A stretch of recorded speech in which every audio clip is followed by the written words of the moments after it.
õnnetuste uurimise koolitus on üks äge tööriist kõigile töökeskkonna spetsialistidele, kõikidele juhtidele, kõikidele vastutavatele isikutele, kes soovivad, et õnnetusi enam ei juhtuks enne. Ehk siis aitame välja juurida need peamised juurpõhjused, mis tõttu üldse õnnetus juhtuvad. Vaatame mõistetesse sisse, vaatame, et kes millest vastutab, kuidas käib teavitusprotsess, kuidas üks uurimisprotsess peaks käima, et mida siis me vaatame, kes on selles meeskonnas, kes millest vastutavad ja mida tuleb dokumenteerida.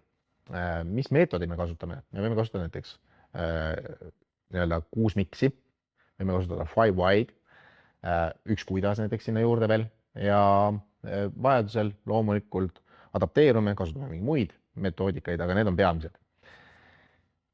Kui nüüd ikkagi juurpõhjused on teada saadud, kuidas koostada tegevuskava ja mis veel olulisem, et see tegevuskava saaks ka täidetud ja et kõik see, mis me nüüd uurisime, saaks ka dokumenteeritud. Sellepärast me näeme liiga sageli, et ettevõtted, kus on juhtunud õnnetusi, nad teevad küll võib-olla seadusest nõutud uurimisraporti ja arvavad, sellega asi peaks piirduma, aga tegelikult on seaduses ka selline nõue, et uurimistoimik tuleks koostada, ehk siis õpetame ka, kuidas ühte uurimistoimikut kokku panna.